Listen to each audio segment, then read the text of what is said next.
ఆమ్లాలు, క్షారాలకు సంబంధించి గత వీడియోస్‌లో కొన్ని ప్రశ్నలైతే ఎగ్జామ్‌కి వచ్చే అవకాశం ఉన్న ప్రశ్నలైతే చెప్పడం జరిగింది. ఈ వీడియోలో మరికొన్ని ప్రశ్నలైతే చూద్దాం. ఇక్కడ మనకి రెడ్ క్యాబేజ్ అనేది క్షారంలో ఏ రంగులోకి మారుతుంది? రెడ్ క్యాబేజ్ చూసుకుంటే మనకి పర్పుల్ కలర్‌లో లేదా వయొలెట్ కలర్‌లో అయితే ఉండడం జరుగుతుంది. ఈ పర్పుల్ లేదా వయొలెట్ కలర్‌లో ఉన్న ఈ రెడ్ క్యాబేజ్ అనేది క్షారంలో కలిపినప్పుడు ఏ రంగులోకి మారుతుందనేదే 181వ ప్రశ్న. Option 1 red, option 2 green, option 3 purple, option 4 blue.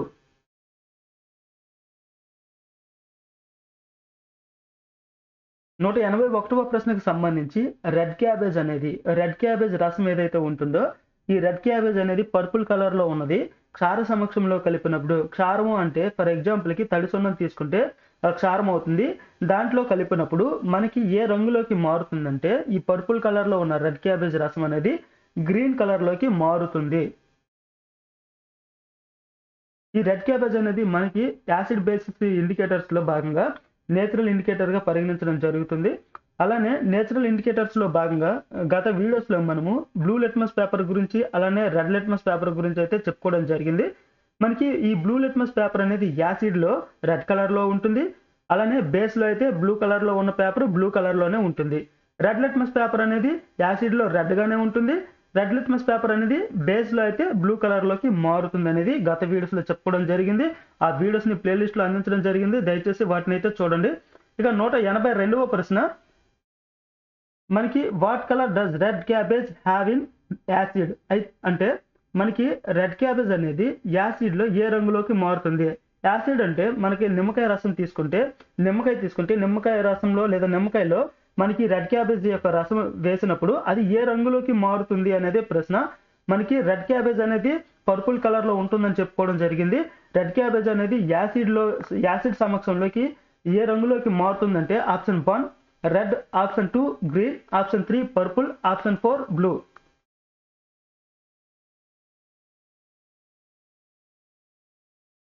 182వ ప్రశ్నకు సంబంధించి మనకి రెడ్ క్యాబేజ్ అనేది యాసిడ్ సమక్షంలో రెడ్ కలర్‌లోకి మారుతుంది. యాసిడ్ సమక్షంలో ఏ కలర్‌లోకి మారుతుందంటే రెడ్ కలర్‌లోకి మారుతుంది. ఇదివరకు చెప్పుకున్నాం రెడ్ క్యాబేజ్ అనేది పర్పుల్ కలర్‌లో ఉండడం జరుగుతుంది.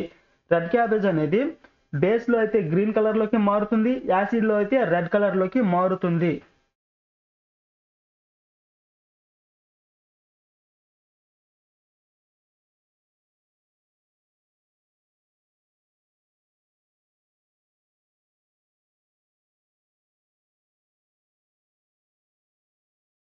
నూట 83వ ప్రశ్న హైబిస్కస్. హైబిస్కస్ అంటే మందార పువ్వు ఏదైతే ఉంటుందో ఈ మందార పువ్వు రసం లేదా మందార పువ్వు రసం అనేది యాసిడ్‌లో ఏ రంగుని కలిగి యాసిడ్‌లో ఇచ్చేసేటప్పుడు మిక్స్ చేసేటప్పుడు ఏ రంగులోకి మారుతుందనేదే ప్రశ్న.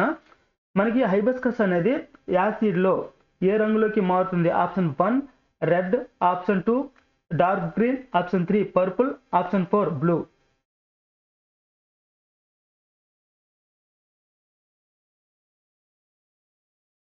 183వ ప్రశ్నకు సంబంధించి ఈ నేచురల్ ఇండికేటర్స్‌లో భాగంగా మనకి పసుపు అనేది నేచురల్ ఇండికేటర్. అలానే హైబిస్కస్ అనేది అంటే మందార పువ్వు అనేది నేచురల్ ఇండికేటర్. రెడ్ క్యాబేజ్ అనేది కూడా నేచురల్ ఇండికేటర్. అలానే లిట్మస్ పేపర్స్ కూడా నేచురల్ ఇండికేటర్స్‌లోని భాగంగా పరిగణించడం జరుగుతుంది. మనకి ఎగ్జామ్‌లో అడగొచ్చు. క్రింది వాటిలో నేచురల్ ఇండికేటర్ కానిది ఏది? లేదా క్రింది వాటిలో నేచురల్ ఇండికేటర్ ఏదని కూడా అడగొచ్చు. కాబట్టి గుర్తుపెట్టుకోండి నేచురల్ ఇండికేటర్స్‌లో భాగంగా పసుపు ఉంటుంది నేచురల్ ఇండికేటర్. అలానే హైబిస్కస్, అలానే రెడ్ క్యాబేజ్ మొదలైనవైతే ఉండడం జరిగింది. ఇక్కడ 183వ ప్రశ్నకు సంబంధించి మనకి యాసిడ్ సమక్షంలో హైబిస్కస్ అనేది ఏ రంగులోకి మారుతుంది అంటే రెడ్ కలర్‌లోకి అయితే మారడం జరుగుతుంది.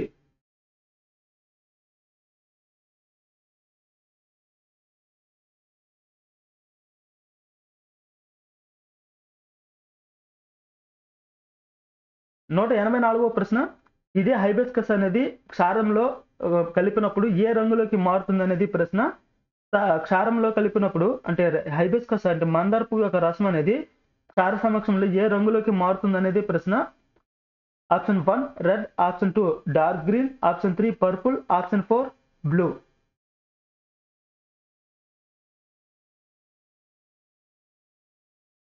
184వ ప్రశ్నకు సంబంధించి క్షార సమక్షంలో మనకి హైబిస్కస్ మందార పువ్వు యొక్క రసం అనేది ఏ రంగులోకి మారుతుంది అంటే డార్క్ గ్రీన్ కలర్లోకి అయితే మారడం జరుగుతుంది. మనకి హైబిస్కస్‌కి సంబంధించి చూసుకుంటే, హైబిస్కస్ అనేది అంటే మందార పువ్వు అనేది ఎరుపు రంగులో అయితే ఉండడం జరుగుతుంది. ఇది యాసిడ్ సమక్షంలో డార్క్ రెడ్‌గా మారిపోతుంది. అలానే బేస్ సమక్షంలో అంటే క్షార సమక్షంలో డార్క్ గ్రీన్‌గా అయితే మారడం జరుగుతుంది.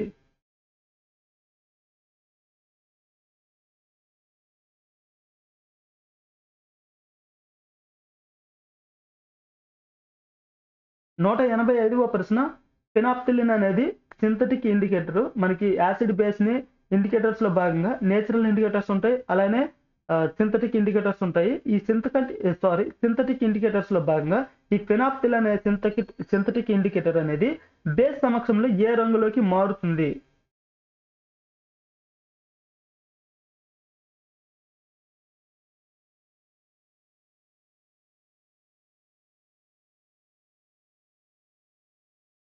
ఫినాప్థలిన్ అనేది బేస్ సమక్షంలో ఏ రంగులోకి మారుతుందంటే పింక్ కలర్‌లోకి మారుతుంది. క్షార సమక్షంలో మనకి ఫినాప్థలిన్ అనేది ఏ రంగుని కలిగి ఉంటుందంటే ఫినా ఆప్షన్ 1 పింక్ కలర్‌లోకి అయితే మారుతుంది.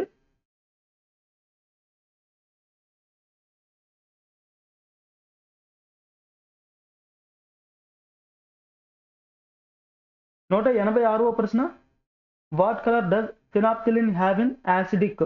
యాసిడిక్ సమక్షంలో అంటే మనకి ఆమ్ల సమక్షంలో ఫినాప్థలిన్ అనేది ఏ రంగులోకి మారుతుంది లేదా ఏ రంగుని కలిగి ఉంటుంది అంటే అసలుకి కలర్‌లెస్ రంగు అనేది ఉండదు. యాసిడిక్ సమక్షంలో ఫినాప్థలిన్‌కి రంగు అనేది ఉండదు. ఆప్షన్ 4 అనేది సరైన సమాధానం. మనకి ఫినాప్థలిన్ చూసుకుంటే యాసిడిక్ సొల్యూషన్స్‌లో కలర్‌లెస్‌గా ఉంటుంది. బేస్ సమక్షంలో పింక్ కలర్‌లోకి అయితే మారడం జరుగుతుంది.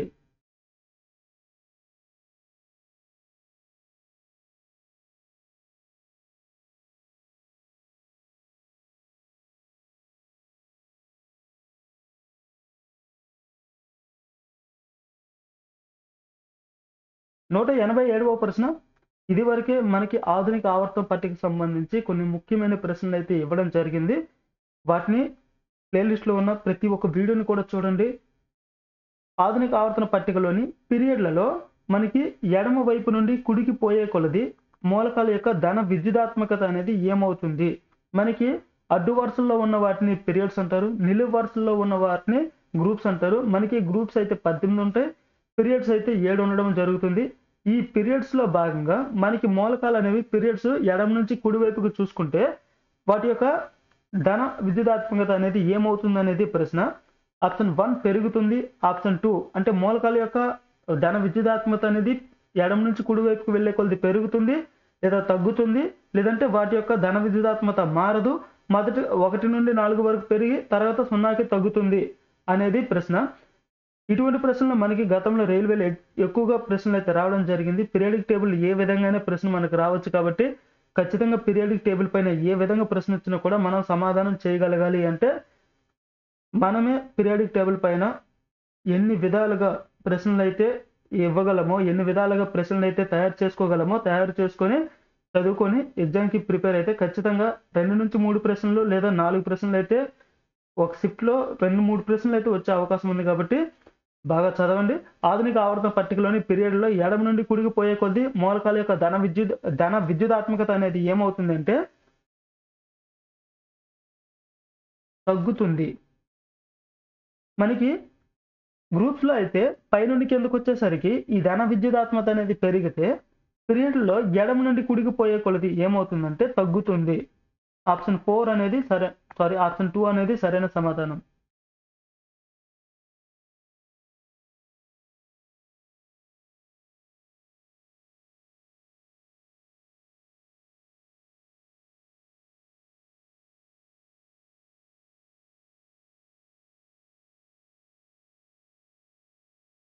నూట 88వ ప్రశ్న, ఆధునిక ఆవర్తన పట్టికలోని పీరియడ్‌లలో ఎడమ నుండి కుడికి పోయే కొద్దీ మూలకాల యొక్క లోహ స్వభావం ఏమవుతుంది? మనకి గ్రూప్స్‌లో అయితే పైనుండి కిందకి వెళ్ళే కొలది మూలకాల యొక్క లోహ స్వభావం అనేది ఏమవుతుందంటే పెరుగుతుంది. అంటే అక్కడ మనకి గ్రూప్స్లో పెరిగేటప్పుడు పీరియడ్లో ఏమవుతుందంటే ఎడమ నుండి కుడివైపుకు వెళ్ళే కొలది తగ్గుతుంది.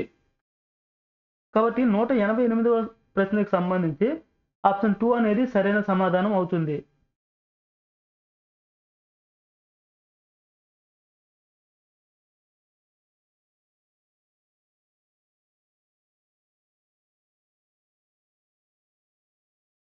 నూట 89వ ప్రశ్న ఆధునిక ఆవర్తన పట్టికలోని పీరియడ్లలో ఎడమ నుండి కుడికి పోయే కొద్దీ మూలకాల యొక్క అలోహ స్వభావం అనేది ఏమవుతుంది? మనకి గ్రూప్స్లో ఏమవుతుందంటే గ్రూప్స్లో పైనుండి క్రిందకి పోయే కొలది మూలకాల యొక్క అలోహ స్వభావం అనేది తగ్గుతుంది. అంటే మనకి గ్రూప్స్లో మూలకాల యొక్క అలోహ స్వభావము పైనుండి క్రిందకు వచ్చే కొలది తగ్గేటప్పుడు పీరియడ్లో ఎడమ నుండి కుడికి పోయే కొలది అలోహ స్వభావం అనేది ఏమవుతుందంటే పెరుగుతుంది. అంటే 189వ ప్రశ్నకు సంబంధించి సరైన సమాధానం ఏమవుతుందంటే మూలకాల యొక్క పీరియడ్లో ఎడమ నుండి కుడికి పోయే కొలది మూలకాల యొక్క అలోహ స్వభావం అనేది పెరుగుతుంది. అంటే 189వ ప్రశ్నకు సంబంధించి ఆప్షన్ 1 అనేది సరైన సమాధానం అవుతుంది.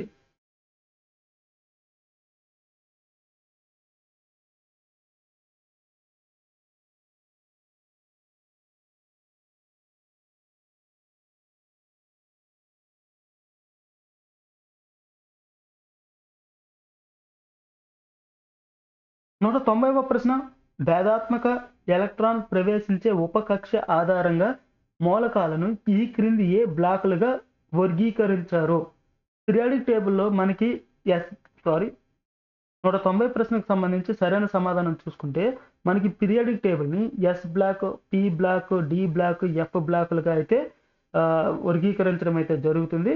1, 2 గ్రూపుల్ని ఎస్ బ్లాక్ అని, అలానే మిగతా కొన్ని గ్రూపులను అయితే పి, డి, ఎఫ్ బ్లాకులుగా వర్గీకరించడం జరిగింది. వాటికి సంబంధించిన ప్రశ్నలు కూడా వీడియోస్ని అయితే అందించడం జరిగింది. వాటిని కూడా చూడండి. 190 ప్రశ్నకు సంబంధించి సరైన సమాధానం ఏమవుతుందంటే వాటిని మనకి ఎస్, పి, డి, ఎఫ్ అనే బ్లాకులుగా అయితే వర్గీకరించడం జరిగింది. రైల్వేకి సంబంధించి ప్రిపేర్ అయ్యే ప్రతి ఒక్క అభ్యర్థి కూడా మన ఈ ఛానల్ని ఇంకా ఎవరైనా సబ్స్క్రైబ్ చేసుకోకపోతే సబ్స్క్రైబ్ చేసుకోండి. అలానే ఈ వీడియో మీకు నచ్చినట్టయితే లైక్ చేయండి. రైల్వే జాబ్స్కి సంబంధించి ప్రిపేర్ అవుతున్న మీ స్నేహితులకైతే షేర్ చేయండి. Thank you.